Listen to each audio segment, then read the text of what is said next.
Already seeing a record turnout of early voters. Check this out. Over 350,000 people cast their ballots for day one of early voting yesterday. Now, that's according to the State Board of Elections. WCNC Charlotte's Jessica here live now at the West Boulevard Library, where it's loud because there is a party. It's a poll party there. How's it going right now, Jess?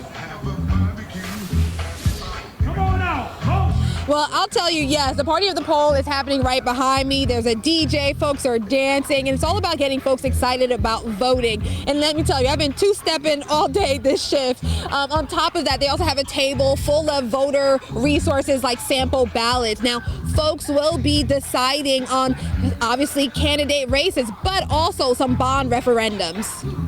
The city of Charlotte is growing. The city's obviously expanding. You know, it's very obvious with all the cranes and everywhere you go.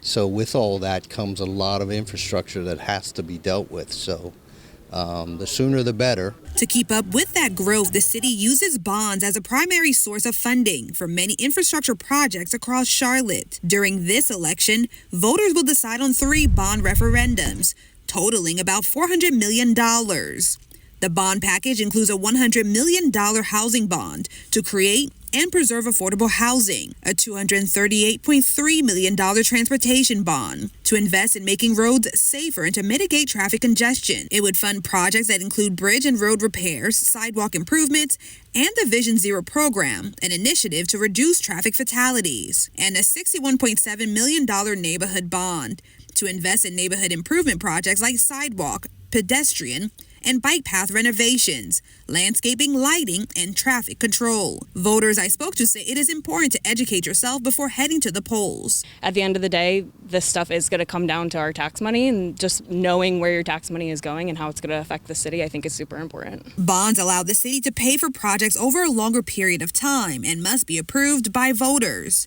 Early voting runs through November 2nd, with the general election on November 5th. Well, we have to vote, right? That's what we're all about. So if we're not casting a ballot, there's not much point in any of this, right?